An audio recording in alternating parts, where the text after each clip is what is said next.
उत्तराखंड सरकार ने प्रदेश में अखरोट की खेती को बढ़ावा देने के लिए 6000 फीट से ऊपर के लगभग 200 वन पंचायतों में अखरोट की पौधरोपण और बड़ी बड़ी वॉलनट प्लांट्स की नर्सरी तैयार की है।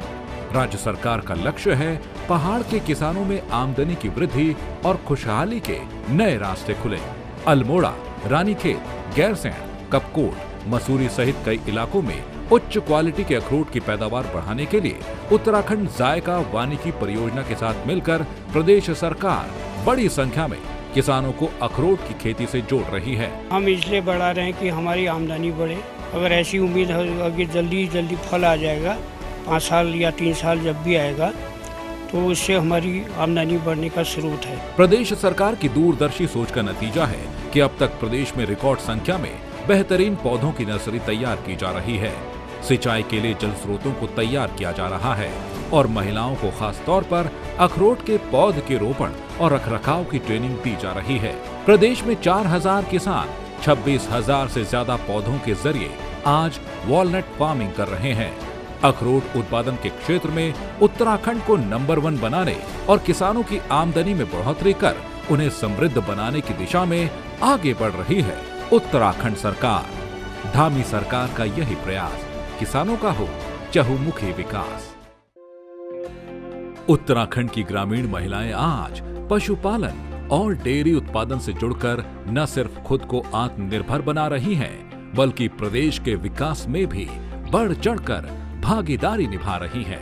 उत्तराखंड सरकार और जायका वानिकी परियोजना ने ग्रामीण महिलाओं को डेयरी उद्योग से जोड़ने के लिए पहाड़ों में जगह जगह मिल्क कलेक्शन सेंटर खोले हैं, जहां दुग्ध व्यवसायी महिलाएं अब आसानी से दूध बेचकर अपनी आमदनी बढ़ा रही हैं। जब से यहाँ पर डेयरी खुली है तब से उन्हें यहाँ पर काफी समय की बचत भी मिलती है और यहाँ पर दूध के जो रेट है वो भी अच्छे दिए जा रहे हैं। उत्तराखंड सरकार के कुशल मार्गदर्शन में महिलाएं स्थानीय रोजगार को अपनाते हुए मिल्क प्रोडक्ट्स और कई उत्पाद तैयार कर रही हैं। पशुपालन, पहाड़ी अनाजों की खेती के साथ साथ अब डेयरी और दुग्ध उत्पादों से भी महिलाओं ने अपनी पहचान बनाई है।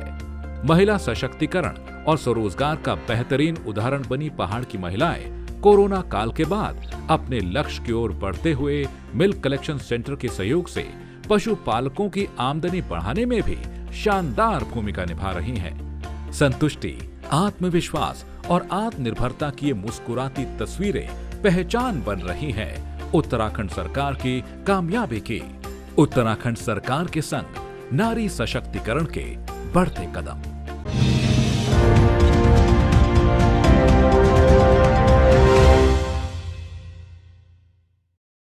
नमस्कार, देवभूमि समाचारों में आपका स्वागत है। मैं हूं सबिहा। आगे आप मेरे साथ देखेंगे उत्तराखंड से जुड़ी तमाम छोटी बड़ी खबरें विस्तार से, लेकिन सबसे पहले नजर हेडलाइंस पर।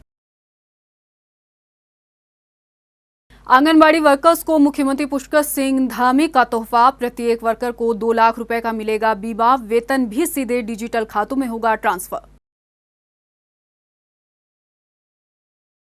मुख्यमंत्री धामी ने होमगार्ड मुख्यालय में ली सलामी। कोरोना योद्धाओं के तौर पर 6000 रुपए की मिलेगी प्रोत्साहन राशि। होमगार्ड फोर्स का भी होगा विस्तार। यशपाल आर्य के काफिले पर हमले पर नहीं थम रही सियासत। हरीश रावत ने बीजेपी की बताई साजिश। सीएम ने कहा आपस में लड़ रहे कांग्रेसी, सरकार का नहीं कोई रोल। 2022 की बिसात में बीजेपी कर रही सारे मिथक टूटने के दावे। राज्य के इतिहास में दोबारा कोई पार्टी हासिल नहीं कर पाई जीत, क्या इस बार बनेगा नया कीर्तिमान। और देहरादून में 20 दिन बाद पुलिस ने सुलझाई डबल मर्डर की गुत्थी। पत्नी और प्रेमी के कत्ल मामले में पति समेत महिला गिरफ्तार। अवैध संबंधों के चलते की थी हत्या। हेडलाइंस के बाद बुलेटिन में खबरें विस्तार से। देहरादून में आंगनबाड़ी वर्कर्स ने मुख्यमंत्री पुष्कर सिंह धामी का आभार जताया। सीएम के सम्मान में आयोजित कार्यक्रम में शामिल हुए पुष्कर सिंह धामी ने प्रदेश की आंगनबाड़ी वर्कर्स के लिए 3 बड़ी घोषणाएं की हैं। सीएम ने कहा कि सरकार का लक्ष्य है कि राज्य का विकास करना है। उन्होंने आंगनबाड़ी वर्कर्स को आंगनबाड़ी माफ कीजिएगा, उन्होंने आंगनबाड़ी वर्कर्स के काम को सराहते हुए कहा कि हमेशा आंगनबाड़ी वर्कर्स रिस्क लेकर काम करती हैं, इसीलिए सभी को सरकार की तरफ से 2 लाख रुपए का बीमा दिया जाएगा। सीएम ने ये भी घोषणा की कि सभी आंगनबाड़ी वर्कर्स का अब सीधे डिजिटल खातों में वेतन ट्रांसफर किया जाएगा। साथ ही आंगनबाड़ी केंद्रों में 1 रुपए में मिलने वाला सैनिटरी नैपकिन सभी को मुफ्त मिलेगा। सीएम धामी ने आंगनबाड़ी वर्कर्स का बड़ी संख्या में आने के लिए आभार जताया। हमने पिछले दिनों ये तय किया था कि हमारी सभी आंगनबाड़ी बहनों का जो मानदेय है उसको हम बढ़ाएंगे, क्योंकि बहुत विषम परिस्थितियों में वो काम करती हैं, लगातार रिस्क फैक्टर में रहती हैं। तो उनके लिए हमने घोषणा की थी कि उनका हम जो है मानदेय बढ़ाएंगे। तो हमने उनका मानदेय बढ़ाया है और आज मानदेय बढ़ाया ही नहीं है। जो घोषणाएं की थी वो घोषणाएं पूरी हो रही हैं। उनके बैंक खातों में सीधे सीधे जो धनराशि बढ़ी हुई है मानदेय के रूप में, वो उनके बैंक खातों में सीधे सीधे जा रही है। माननीय मुख्यमंत्री जी ने बीमा की व्यवस्था उनके लिए दी है और 2 लाख रुपए तक का बीमा उनको जो है अब प्राप्त होगा। निश्चित रूप से कोई घटना घटित हुई, चोट हुई, 1 लाख रुपए तक का उनको इलाज मिलेगा। कोई दुर्भाग्यवश कोई घटना घटित होगी तो 2 लाख रुपए उनको जो है वो मिलेगा, बीमा मिलेगा।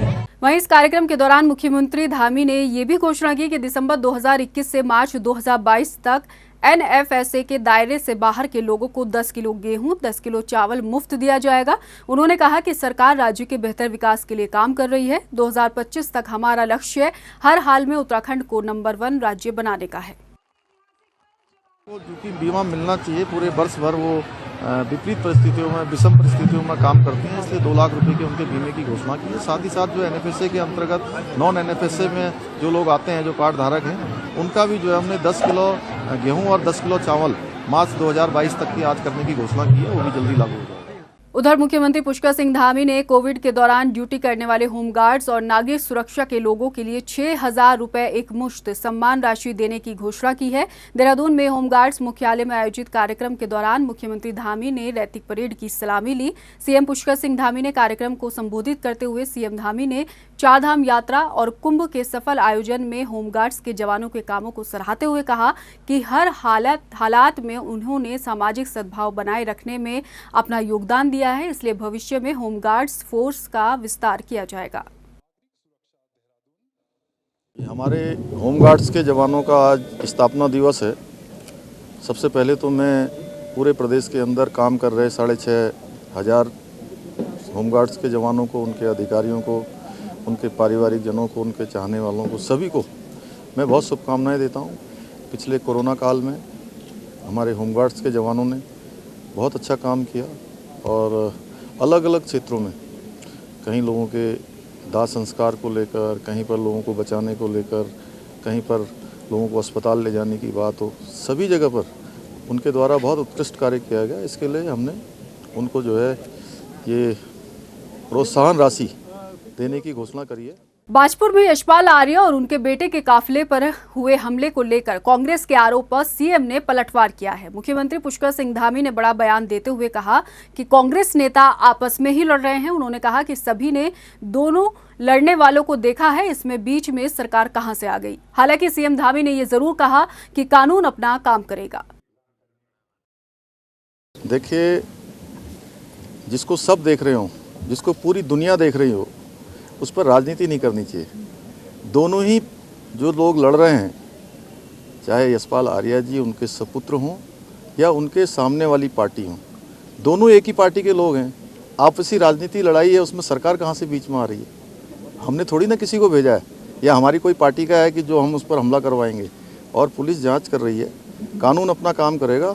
कोई कितना भी बड़ा क्यों न हो, जो न्याय होगा उस न्याय के आधार पर काम किया जाए। वहीं सीएम धामी के बयान पर पूर्व मुख्यमंत्री हरीश रावत ने कहा कि उन्होंने यशपाल और संजीव आर्य पर हुए हमले को लेकर डीजीपी और मुख्य सचिव को इससे अवगत कराया है। हरीश रावत इसे पूरी तरह से बीजेपी का षड्यंत्र बताते हुए उन्होंने कहा कि यशपाल और संजीव आर्य दोनों को सुरक्षा दी जाए। हरीश रावत ने भाजपा प्रदेश अध्यक्ष मदन कौशिक के बयान की निंदा करते हुए कहा कि उन्हें भी अपना बयान वापस लेना चाहिए। आप सबको मालूम है कि श्री यशपाल आर्य जी पर बाजपुर में प्राण घातक हमला हुआ, उनके बेटे के ऊपर भी हमला हुआ, लोगों ने उनको बचाया और कल हमने एक ऐसे नौजवान को यहाँ प्रस्तुत भी किया जिसने अपनी जान पर खेल करके श्री यशपाल के जीवन की रक्षा की। मैंने मुख्यमंत्री जी से, डीजी पुलिस से और राज्य के प्रमुख सचिव गृह से, जो उप मुख्य सचिव भी हैं, स्थिति से अवगत कराया और हमने स्पष्ट तौर पर मांग की कि श्री यशपाल आर्य जी के जीवन की रक्षा की जाए, उनको सुरक्षा प्रदान की जाए। उत्तराखंड आए प्रधानमंत्री दौरे को लेकर हरीश रावत ने सरकार पर हमला बोला है। हरीश रावत ने कहा कि कांग्रेस की योजनाओं की घोषणाओं को ही बीजेपी ने दोहराया है। हरीश रावत ने कहा कि चारधाम यात्रा सुधार मार्ग के नाम से योजना कांग्रेस के वक्त से चली आ रही है, जबकि ऑल वेदर रोड नाम की कोई परियोजना नहीं है। उन्होंने कहा कि बीजेपी सिर्फ श्रेय लेने के लिए ऐसा कर रही है। वहीं हरीश रावत ने 9 दिसंबर को विधानसभा सत्र के दौरान प्रदेश अध्यक्ष गोदियाल के साथ मिलकर सरकार की सद्बुद्धि के लिए गैरसैंण में जाकर सांकेतिक उपवास रखने की बात कही।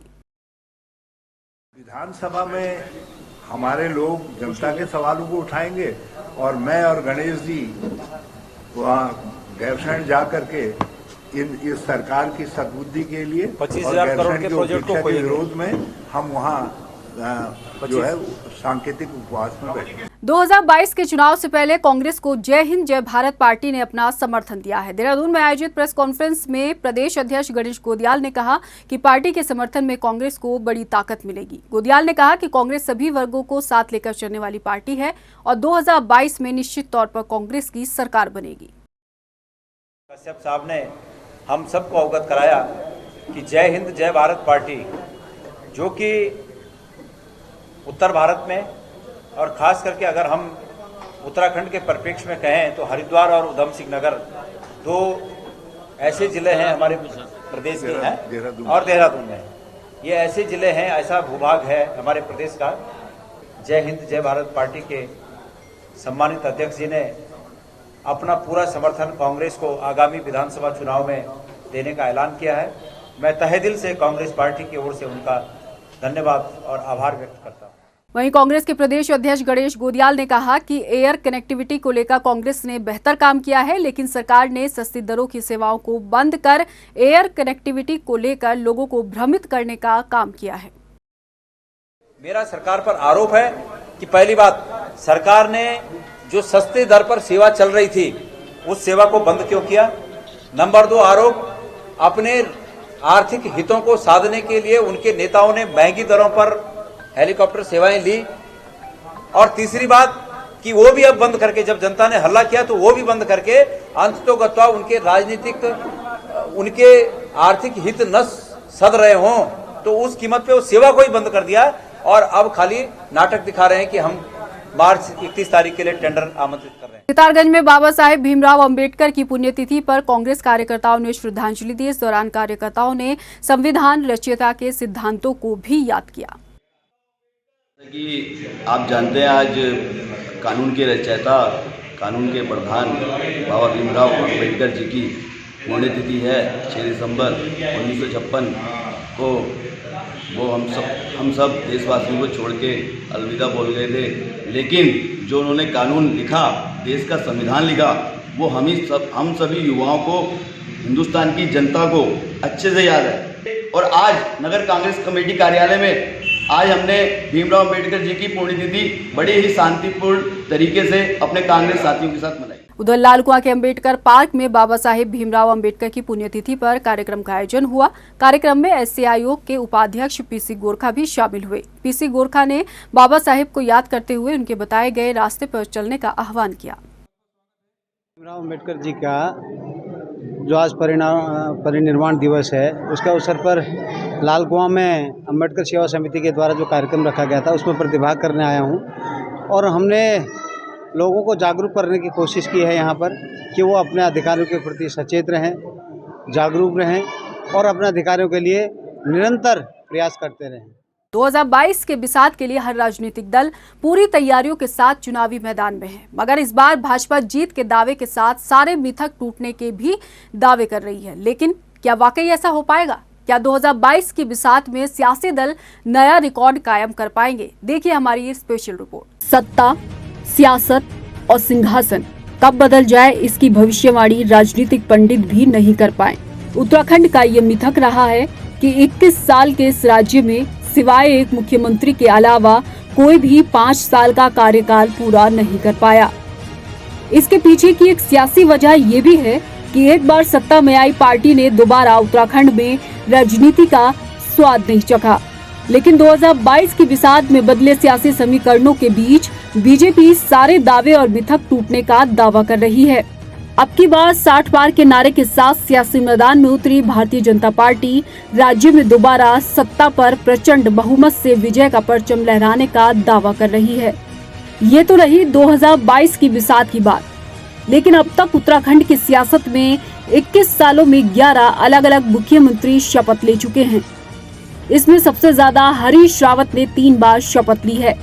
साल 2000 में अस्तित्व में आए प्रदेश में पहली बार नित्यानंद स्वामी मुख्यमंत्री बनते हैं, लेकिन महज 1 साल के भीतर ही मुख्यमंत्री पद से उनकी छुट्टी हो जाती है और 30 अक्टूबर 2001 को सत्ता संभालते हैं भगत सिंह कोश्यारी, जो आजकल महाराष्ट्र के राज्यपाल हैं। उनका सफर भी महज 122 दिन में ही खत्म हो जाता है। 2 मार्च 2002 को उत्तराखंड में पहली बार कांग्रेस सरकार बनाती है और स्वर्गीय नारायण दत्त तिवारी राज्य के पहले मुख्यमंत्री बनते हैं।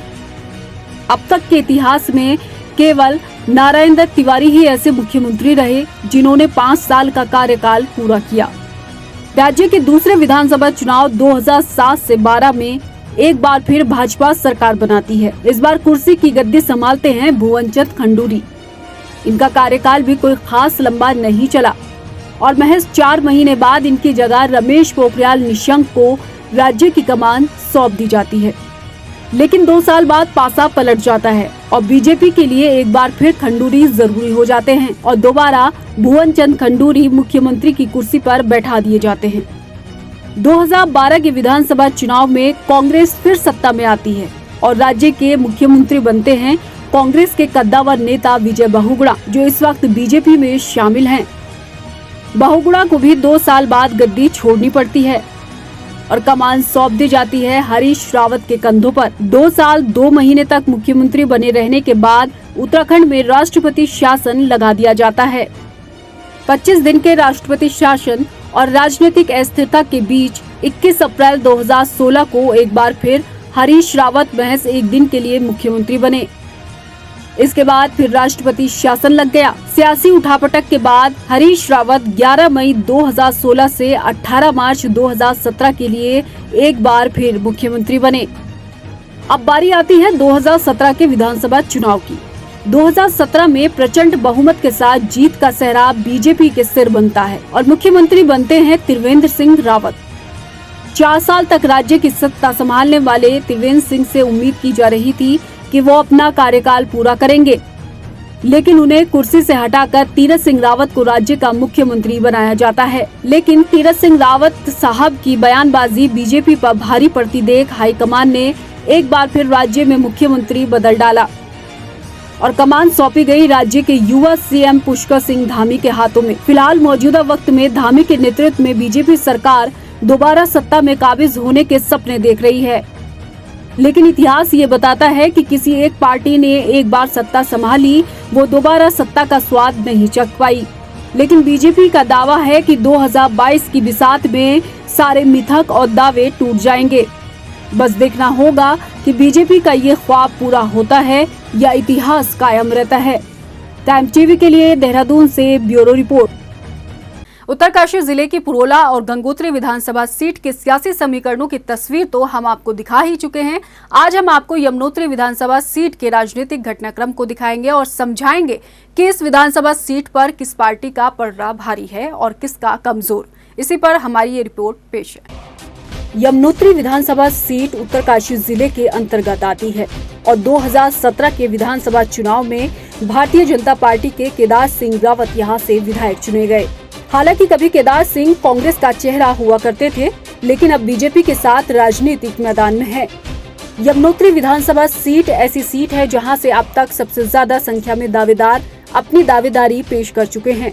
हालांकि सियासी गलियारों में इस बात की भी चर्चाएं हैं कि कभी निर्दलीय विधायक रहे प्रीतम सिंह पवार, जो इस वक्त बीजेपी में हैं, वो भी इस विधानसभा से ताल ठोक सकते हैं।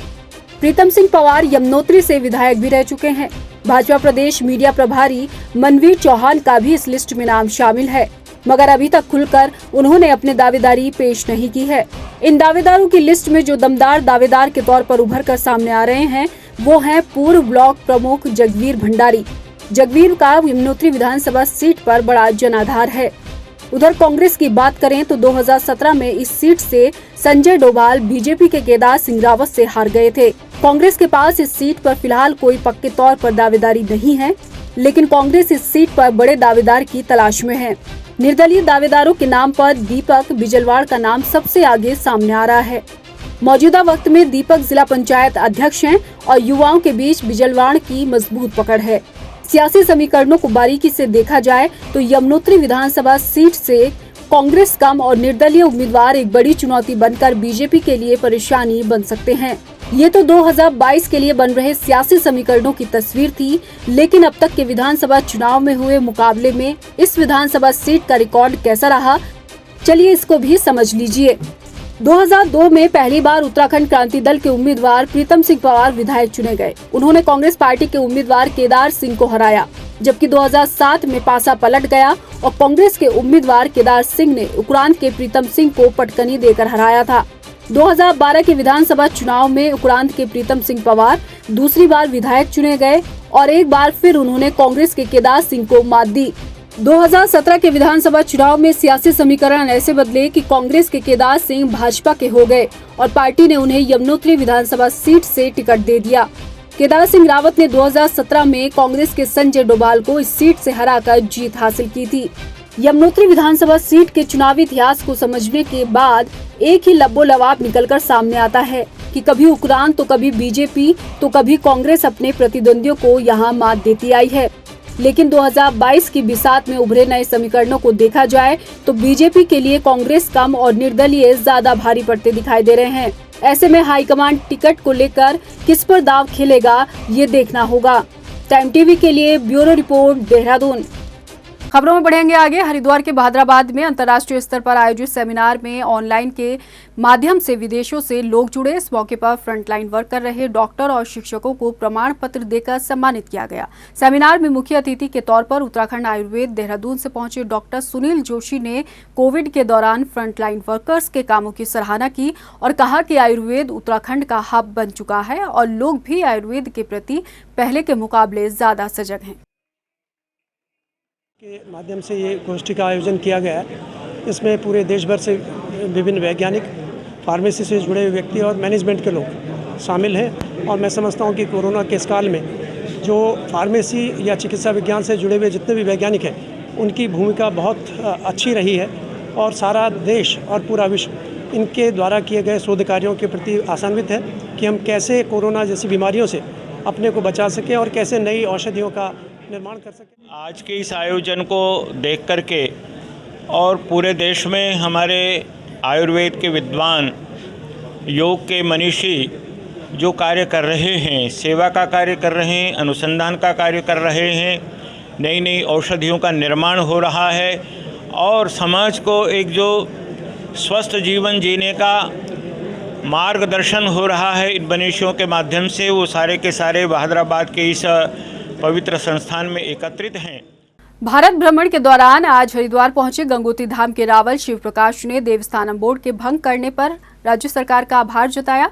मीडिया से बातचीत में उन्होंने कई मसलों पर बातचीत की। इस मौके पर बीजेपी नेता विशाल गर्ग भी मौजूद रहे। तो आज इस विगत वर्ष कुछ दिनों पहले उत्तराखंड सरकार, जो धामी सरकार है, अभी माननीय मुख्यमंत्री हैं, उनके द्वारा इसको पूर्णतः भंग किया गया। तो मुझे वो क्षण याद आया कि देवताओं ने मुझे पहले ही आश्वस्त कर दिया था कि तुम तुम्हारा कार्य करो, बाकी सब मैं संभाल लूँगा। तो आज इस जो खुशी का विगत दिनों पहले जो खबर मिली, उसके लिए सर्वप्रथम तो मैं इष्ट सोमेश्वर महाराज, वासुकी नाग देवता जिनसे हमारी वार्ता हुई थी, और उत्तराखंड के तमाम देवी देवताओं को कोटिशा वंदन अभिनंदन करता हूँ। क्योंकि देवस्थानम बोर्ड को बनाया गया था त्रिवेंद्र सरकार द्वारा, तो इस चीज़ को क्योंकि लगातार उसके बनने के बाद जो विरोध है वो लगातार चल रहे थे, तो इस चीज़ को देखते हुए सरकार ने एक उच्च स्तरीय कमेटी, उसकी जो रिपोर्ट आई उसको देखते हुए, क्योंकि कोई चीज़ जब बन गई है उसको भंग करना भी इतना आसान नहीं होता है। तो सरकार ने इस चीज़ को, उसके हर चीज़ को देखते हुए धामी सरकार ने देवस्थानम बोर्ड को भंग किया। रुड़की में पार्षदों ने मेयर के खिलाफ विरोध प्रदर्शन किया। पार्षदों ने मेयर पर आरोप लगाया कि मेयर गौरव गोयल हर काम में 22% तक का कमीशन मांगते हैं। कमीशन नहीं दिए जाने पर झूठे आरोप लगाते हैं। आपको बता दें कि कुछ दिनों पहले मेयर गौरव गोयल ने पार्षद धीरज पाल के खिलाफ जाति सूचक शब्दों का इस्तेमाल किया था। इस वजह से भी पार्षद खासा नाराज हैं। वहीं मेयर ने इसे अपने खिलाफ षड्यंत्र बताया। पहले उन्होंने अपने वर्कशॉप में अपने घर पे कर्मचारी रख रखे थे 9-10, उसकी सैलरी हाथ से दे रहे थे, वो पकड़े गए। अब भी 10 कर्मचारी रखे हुए, आप पता कर लीजिए। मतलब जो उनके घर में काम करते हैं, जो घर पे और उनके निजी काम कर रहे हैं। मैंने सबसे शिकायत कर ली, लेकिन मुझे नहीं पता इन अधिकारियों की क्या सेटिंग है। बहुत बढ़िया सेटिंग है, बहुत बढ़िया जबरदस्त सेटिंग करे बैठे हैं कि रुड़की से हिलने का नाम नहीं ले रहे हैं। सभी अधिकारियों के ट्रांसफर हो गए, इनके ट्रांसफर नहीं हो रहे हैं। मेरी जान को खतरा है, मुझे इसलिए मीडिया बुलानी पड़ी। अगर मैं कल को मेरी जान के ऊपर कोई हमला होता है तो इसके प्रत्यक्ष जिम्मेदार मैंने FIR करा दी है। नितिन त्यागी, संजीव तोमर, कुलदीप तोमर, बेबी खन्ना, मोहसिन, राकेश गर्ग और इन सबसे ज्यादा धीरज पाल, ये लोग मेरी मौत के जिम्मेदार होंगे। इन लोगों से मुझे पूर्णतः जान का खतरा है। स्ट्रेटजी बना के चल रहे हैं, स्ट्रेटजी। दफ्तर के अंदर आतंक मचा रखा है, एक भी कर्मचारी बोल नहीं सकता। उधर नैनीताल पहुंचे कुमाऊं आयुक्त दीपक रावत ने आज BD अस्पताल में सभी वार्डों का बारीकी से निरीक्षण किया। निरीक्षण के दौरान अस्पताल में व्यवस्थाओं को लेकर आयुक्त संतुष्ट नजर आए। उन्होंने सभी अधिकारियों को निर्देश दिए कि अस्पताल में आने वाले लोगों को हर सुविधा मुहैया कराई जाए ताकि आम जनता को इलाज के लिए किसी तरह की कोई परेशानी का सामना ना करना पड़े।